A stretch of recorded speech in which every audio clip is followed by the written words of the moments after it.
Hello guys, welcome to the another video in my channel. अभी हम जिस match के बारे में बात करने वाले हैं वो है कल होने जाने वाला वोमेन सुपर्स मैच का मैच, जो कि होने जा रहा है सेंट्रल डिस्ट्रिक्ट वोमेन और वेलिंगटन वोमेन के बीच में। तो ये मैच जो है होने जा रहा है बेसिन रिजर्व वेलिंगटन में। वेदर बिल्कुल क्लियर है। करंट पोजीशन की बात करी जाए तो आज के मैच में जीत दर्ज करने के बाद कैंटरबरी अभी पहले स्थान पर है। वेलिंगटन वोमेन अगर कल का मैच जीत जाती है तो वो भी पहले स्थान पर ही आ जाएंगे और विद 2 पॉइंट डिफरेंस वो आ जाएंगे वहाँ पे।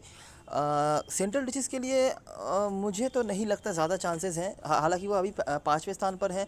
अगर नेक्स्ट 2 मैचेस में जीत जाते हैं और अच्छी तरीके से जीतते हैं तो उनके पास भी मैथमेटिकली चांस बनेगा, लेकिन काफ़ी मुश्किल होगा। और जैसे कि कल के मैच में मैंने बताया था ओटावा के पास भी चांस है मैथमेटिकली, लेकिन मतलब उस तरह की क्वालिटी भी होनी चाहिए कि मैथमेटिकली भी आपको कुछ हेल्प मिल सके, जो कि बिल्कुल भी नहीं दिख रही है सेंट्रल डिस्ट्रिक्ट वुमेन की टीम में।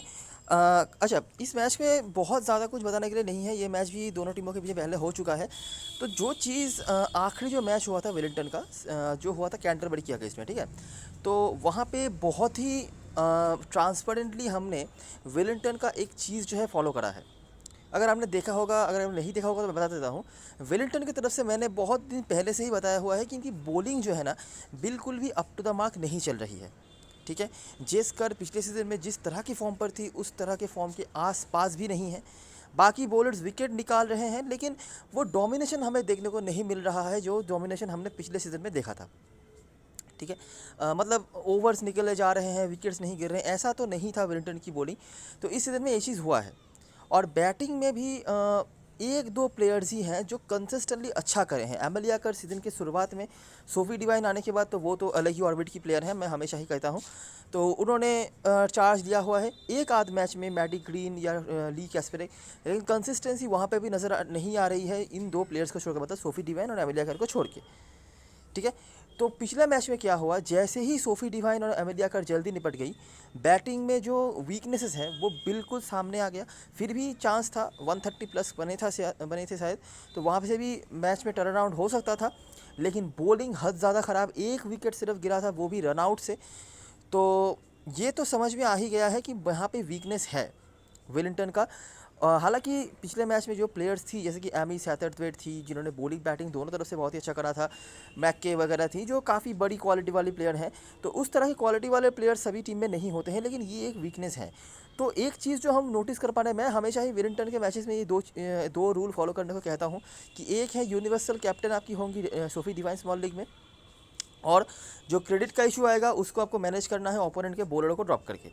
ये चीज़ मैं हमेशा कहता हूँ, आज के मैच में यही चीज़ मैं कहूँगा। लेकिन अगर पॉसिबल हो तो मैं ये भी कहूँगा कि दो कॉम्बिनेशंस के साथ जाइए। एक combination with Sophie Devine captain, अगर सोफी डिवाइन चल जाती हैं तो वो कहाँ पे रुकेंगी ये किसी को नहीं पता, और मतलब चलती ही जाती हैं और बहुत लंबा जाती हैं। लेकिन अगर सोफी डिवाइन नहीं शुरू कर पाती है ना, वो 15-20 रन के अंदर वो निपट जाती हैं, तब एक इशू आ रहा है वेलिंगटन की बैटिंग में। तो स्मॉल लीग में अगर आप दो कॉम्बिनेशंस बना सकते हैं तो मुझे लगता है काफ़ी अच्छा होगा। और अगर स्मॉल लीग में नहीं भी बना पा रहे हो तो भी बड़ी लीग में ये चीज़ के ऊपर डिपेंड करके मल्टीपल कॉम्बिनेशंस आप बना सकते हो। देखिए, बहुत ज़्यादा इधर उधर नहीं होगा। कल के मैच में मुझे नहीं लगता बहुत ज़्यादा कुछ इधर उधर होने वाला है, जब मैं आगे आपको डिस्कस करके बताऊंगा। लेकिन यही छोटी मोटी चीज़ें हैं जो आपको कुछ अलग करवा सकते हैं। ठीक है, तो देखते हैं हमें क्या क्या चीज़ें मिलता है। ऑफ कोर्स वेलिंगटन का फुल ऑन डोमिनेशन रहता है यहाँ पर कोई बोलने वाली बात नहीं है। और देखिए, हिस्ट्री ये हमेशा ही रहा है सेंट्रल डिस्ट्रिक्ट की तरफ से कि जेस वाट के हर फिक्सचर में ही कुछ ना कुछ उनका रोल रहा है, लेकिन यहाँ पे थोड़ा कम ही आप उनको देख पाएंगे। तो देखते रहिए। ये है पहला मैच। सेंट्रल डिस्ट्रिक्ट ने बनाया था 113, वाटकिन की 21 रन और एक विकेट। मतलब मैं ये नहीं कह रहा कुछ भी नहीं है, लेकिन जिस तरह का रोल शायद वो दूसरे फिक्सचरों में थोड़ा बहुत प्ले करती हैं, उस तरह का रोल भी यहाँ पर वो नहीं कर पाई है, यही मैं कहना चाहता हूँ। तो 113 रन, जहाँ पर वेलिंगटन की तरफ से किसी बॉलर ने 4 विकेट निकाला और बड़े ही आराम से वेलिंगटन ने चेस भी कर लिया। तो अब बॉलर का डोमिनेशन देख पा रहे हैं। जो कैप्टन बने थे इस मैच में, अगर ड्रीम 11 की टीम बनी होगी तो जो कैप्टन बनी होंगी वो बॉलर ही थे। अच्छा, अगला मैच, यहाँ पर भी बैटिंग कोलैप्स। ये सारे जो विकेट टेकर्स थे जिन्होंने विकेट वगैरह निकाले थे, एमेलिया कर with the ball with the bat यहाँ पर परफॉर्म करती हुई नजर आई थी। 100 रन पर 8 विकेट। जेस वाटकिन का यहाँ पर कुछ भी रोल आपको देखने को नहीं मिल रहा है। सेकेंड मैच, थर्ड मैच, 56 पर निपट गई टीम। जेस्कर, ये उसी समय का मैच है जब जेस्कर मतलब आग उगल रही थी पिछले सीजन में, जब साथ में डाउटी वगैरह तो हैं ही। 56 पर निपट गई टीम और विदाउट एनी लॉस डिवाइन ने अकेले ही जो है सब कुछ ख़त्म कर दिया। तो कैसी बैटिंग चल रही है सेंट्रल डिस्ट्रिक्ट का आप देख सकते हैं यहाँ पर तीनों मैचों में। उसके बाद फोर्थ मैच अगर हम आ जाए तो यहाँ पर पहले बैटिंग करा था वेलिंगटन ने, मतलब 4 मैचों में पहली बार यहाँ पर पहले बैटिंग करने के बाद उन्होंने बना दिया 170। डिवाइन यहाँ पे पहले बैटिंग करने के बाद भी उनका बड़ा स्कोर नहीं था। ऐसा नहीं कि बहुत बड़ा कुछ कर दिया था सेंट्रल डिस्ट्रिक्ट के वुमेन टीम ने, उनके बॉलिंग ने, लेकिन वेलिंगटन की तरफ से बड़े स्कोर फिर भी बने थे, लेकिन डिवाइन यहाँ पे उतना अच्छा नहीं कर पाई थी। बाकी जो थे Rachel Priest, Maddie Green, Amelia Kerr फिर से यहाँ पर आपको अच्छा करते हुए दिखेंगी। सेंट्रल डिशेस फिर से निपट गई। फिर से वाटकिन के पूरे मैच में एक ही विकेट, बाकी कुछ बताने के लिए रन नहीं। जेस्कर का डोमिनेशन, एमेलिया कर उसके बाद आखिरी मैच जो हुआ यहाँ पर भी सेम चीज़, बैटिंग डोमिनेशन, बैटिंग में मतलब कोलास हो गई, 88 पर 9 हो गया था सेंट्रल डिशेस का। इस बार न्यूटन ने लीड किया, साथ में जेस्कर के यहाँ पर भी विकेट थे, एमेलिया कर और ग्रीन के 2-2 करके विकेट रहे हैं। वेलिंगटन ने चेस कर लिया, एमेलिया कर यहाँ पर भी आपको दिख रही है। एमेलिया कर का इस फिक्चर में काफ़ी अच्छा रिकॉर्ड्स हैं, जैसे कि आप देख ही सकते हैं। लेकिन जैसा मैंने पहले भी कहा हुआ है कि सोफी डिवाइन के आने के बाद पता नहीं इनका क्या हो गया है, बहुत ही इनकॉन्सिस्टेंट नज़र आ रही हैं। लेकिन तो पहले की सीज़न के फर्स्ट हाफ में तो बहुत ही अच्छा फॉर्म दिखा रही थी ये। मैडी ग्रीन और एमेलिया कर दोनों ने ही विकेट्स वगैरह भी निकाले थे और रन भी बनाए थे कुछ। तो जैसे कि आप देख सकते हैं बैटिंग से यहाँ पर सेंट्रल डिस्ट्रिक्ट की तरफ से कुछ भी नहीं रहा है। जेस वाटकिन जो एक स्टैंड आउट परफॉर्मर रहती हैं सेंट्रल डिस्ट्रिक्ट के होकर, लगभग हर फिक्सचर में ही यहाँ पे उनका कुछ भी नहीं रहा है। मेरे ख्याल से 21-22 रन ही हाईएस्ट है और एक से ज़्यादा विकेट भी नहीं मिले हैं उनको। बाकी अगर आप परफॉर्मर्स को देखेंगे तो एमेलिया कर, मैडी ग्रीन यहाँ से और यहाँ से अगर मतलब सेंट्रल डिस्ट्रिक्ट की तरफ से अगर मैं बताऊँ तो मुझे उस तरह से खास कुछ दिखे नहीं है। शायद एक आध वही विकेट टेकर आपको दिख जाए, बस वही। वो भी हर जगह पे ज़्यादा वो विकेट नहीं निकाल पाए हैं। जैसे कि यहाँ पर 2 विकेट जिसको वाटकिन और रोवे ने निकाला था, यहाँ पर भी 2 विकेट रोवे और मायार्ड। यहाँ पर तो विकेट ही नहीं गिरा, यहाँ पर 5 विकेट गिरे थे, ये कुछ विकेट टेकर्स थे। और आखिरी मैच पर भी एक ही विकेट गिरा जो निकाला था हैंसन ने। तो यही ठीक है, बहुत ज़्यादा कुछ नहीं यहाँ पर कर पाई है सेंट्रल डिस्ट्रिक्ट की टीम। डोमिनेशन जैसा कि हम एक्सपेक्ट करते भी हैं यहाँ पर वैसा ही हुआ है। लेकिन थोड़ा बहुत जो चीज़ आप नोटिस कर सकते हैं कि एक भी मैच पर सोफ़ी डिवाइन का रन नहीं है। इस मैच पर सोफ़ी डिवाइन खेली नहीं थी, ये सीज़न के शुरुआत का मैच था, क्योंकि यहाँ पर खेली थी। यहाँ पर 42 रन नॉट आउट यहाँ पर हालांकि उन्होंने बनाया था और यहाँ पर 29, तो बड़ा स्कोर अभी भी नहीं है। हालांकि यहाँ पर शायद अगर मौका मिलता पूरा तो शायद बड़ा कर भी देती, लेकिन रिकॉर्ड्स नहीं है, यही मैं कहना चाहता हूँ। बाकी डिवाइन का जो फॉर्म है, उनका जो कैपेबिलिटी है, आप रिकॉर्ड्स के बेसिस पे ज़्यादा जा नहीं सकती, आपको पता ही होगा। हेड टू मैच के परफॉर्मेंस की बात करें तो एमेलिया कर यहाँ पर बहुत ही अच्छा परफॉर्मर है, बैटिंग से भी बॉलिंग से भी आपने देखा है। इसके बाद मैडी ग्रीन, ली कैस्पेरिक, सभी के यहाँ परफॉर्मेंस हैं जिन्होंने भी मतलब बैटिंग करा हुआ है। और वेलिंगटन के बॉलिंग में अगर बात करी जाए तो जेस्कर सिर्फ अब औसत को देखिए, ठीक है, जितने भी बॉलर्स हैं, चाहे वो जेस्कर हों, डाउटी हों, ली कैस्पेरिक हों, सबके औसत अब देखिए 10 भी नहीं गया है किसी का, ठीक है। मतलब 10 रन से पहले ही सभी को विकेट मिल जाता है अकॉर्डिंग टू दिस एवरेज, यही मतलब हो रहा है, ठीक है। तो ये सारी चीज़ें जो हेड टू हेड बताने लायक था, ठीक है। ज़्यादा कुछ नहीं है कि मैं बहुत ज़्यादा कुछ आपको एक्स्ट्राऑर्डिनरी कह दूँ, ऐसा कुछ नहीं है।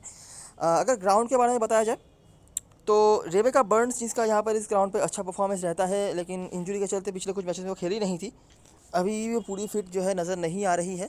तो शायद आज के मैच में भी आपको नहीं दिखेंगी, स्क्वाड में भी नहीं है, क्योंकि बाकी बॉलरों में से एमेलिया कर, ली कैस्पेरिक हैं। लेकिन आखिरी मैच पर एमेलिया कर ने 4 ओवर बॉलिंग कराया था वैसे, लेकिन विकेट किसी को भी नहीं मिला था, आपको याद ही होगा। ग्राउंड में बात करी जाए तो यहाँ पर तो वेलिंगटन का डोमिनेशन ही रहता है। हालांकि आखिरी मैच में बहुत दिनों के बाद वेलिंगटन ना सिर्फ हारी थी, बल्कि मतलब बिल्कुल दूसरे साइड में वो हारे चले गए थे। उनके मैचेस में जो वो करते हैं ओपोनेंट के साथ, वही हो गया था आखिरी मैच में उनके साथ। आप देख सकते हैं जितने भी मैचेस हैं सारे के सारे 1 साइडेड मैचेस वो जीते हैं। चाहे जब बैटिंग करा है फर्स्ट तब 170 के ऊपर, जब बॉलिंग करा है फर्स्ट सामने वाली टीम को 100 रन के भीतर निपटा दिया। ऐसा ही करती है वेलिंगटन हमेशा। लेकिन आखिरी मैच पर सब कुछ उल्टा ही हो गया। जैसे ही डिवाइन जो है जल्दी निपट गई, सिर्फ डिवाइन नहीं, ग्रीन, एमेलिया कर तो कुछ कर भी नहीं पाई थी, ली कैस्पेरिक ने ही कुछ रन बनाया था नीचे से न्यूटन ने, और बॉलिंग से सिर्फ 1 रन आउट और बाकी बॉलिंग में कुछ नहीं। हालांकि ऑफकोर्स कैंटरबरी का क्वालिटी और सेंट्रल डिशेस की क्वालिटी में काफ़ी डिफरेंसेस हैं, तो ये तो बात है ही। लेकिन जो भी हो, ये हुआ था और मेरे ख्याल से 2-2.5 साल बाद इतनी बुरी तरीके से हारी थी वेलिंगटन वुमेन की टीम। तो ज़्यादा कुछ बताने के लिए यहाँ पे नहीं है। प्लेइंग 11 की बात करें, ये सब तो आपको पता ही होगा, अभी तक आपने देख लिए होंगे। प्लेइंग 11 की बात करें तो यहाँ पर कुछ चेंजेस की उम्मीद नहीं है। यहाँ पर ज़्यादा कुछ बातें भी हम नहीं करेंगे, बिल्कुल स्ट्रेट फॉरवर्ड चीज़ें ही हैं। हमेशा जो चीज़ मैं कहता हूँ कि Sophie Devine universal captain credit save करने के लिए बॉलर को ड्रॉप करो अपोनेंट टीम के, यही यहाँ पर भी अप्लाई होगा। तो डायरेक्टली आ जाते हैं और कैप्टन वाइस कैप्टन चॉइस में वही होंगे जो नाम हमेशा होता है, यहाँ पर भी कुछ बातें करके फ़ायदा नहीं है। डायरेक्टली आ जाते हैं और देख लेते हैं कि किस तरह से हम हमारी ड्रीम 11 की टीम बना सकते हैं और कहाँ कहाँ पे हम थोड़ा बहुत काम कर सकते हैं, क्या क्या इफेक्ट हो सकता है टॉस का। यहाँ पर प्लेइंग 11 वगैरह देख के कोई फ़ायदा नहीं है, ये आपको भी पता होगा। तो ये रही सारी चीज़ें, अभी एक बार देख लेते हैं ड्रीम 11 की टीम। तो मेरा जो बेसिक स्ट्रक्चर है ना वो कुछ इस तरह का है, ठीक है। यहाँ पर मैंने आप देख सकते हैं कि डॉट को ड्रॉप कर दिया है। मैकफैडन को लेने का कोई रीज़न नहीं है कि ये बहुत कुछ कर देंगी, लेकिन एक क्रेडिट बचा के दे रही हैं। और क्यों मैंने डॉट को ड्रॉप किया है, अगर वो 9.5 क्रेडिट लेके 20 रन भी बना देती है ना, तब भी मेरे लिए कोई ज़्यादा नुकसान नहीं होगा, क्योंकि इस फिक्सचर में सेंट्रल डिशेस के बैटिंग में कुछ भी नहीं है। तो अगर मैं ट्रेंड के हिसाब से जाऊँ, तो अगर मेरे को क्रेडिट सेव करना पड़े कहीं से, तो मैं यहीं से करूँगा। बेलिसा हैंसन को मैंने रखा है सिर्फ मतलब ये बैटिंग थोड़ी सी कर सकती हैं। अगर आपको नहीं लेना है, आप इनके जगह पर मानेका सिंह को ले लीजिए या फिर ज़ारा जेटली को ले लीजिए, उसमें कोई दिक्कत वाली बात नहीं है। अक्षुटी कुमार को मैंने रखा है, एक तो ये क्रेडिट सेव करवा रही है, पिछले मैच में काफ़ी अच्छी बॉलिंग कराई थी इन्होंने और पोटेंशियल काफ़ी है। आज के मैच में भी मोस्टली इनको खेलना चाहिए। हालांकि इनके सामने अभी जायंट आने वाली हैं सोफी डिवाइन, तो उनको कैसे हैंडल करेंगी ये देखने वाली बात होगी, लेकिन क्रेडिट सेव करवा रही हैं, बस इससे ज़्यादा मैं कुछ ज़्यादा नहीं कहना चाहूँगा। अगर आप 8 क्रेडिट में और कोई बेटर ऑप्शन पा लेते हैं तो आप उनको ले सकते हैं। हो सकता है कि नेगेटिव दे जाए वो इकोनॉमी का, लेकिन मुझे काफ़ी पसंद आई है पिछले मैच में जिस तरह से उन्होंने बॉलिंग कराई है। तो ये आपके ऊपर है, अगर आपको कोई बेटर ऑप्शन मिल जाता है आप उनको ले सकते हैं।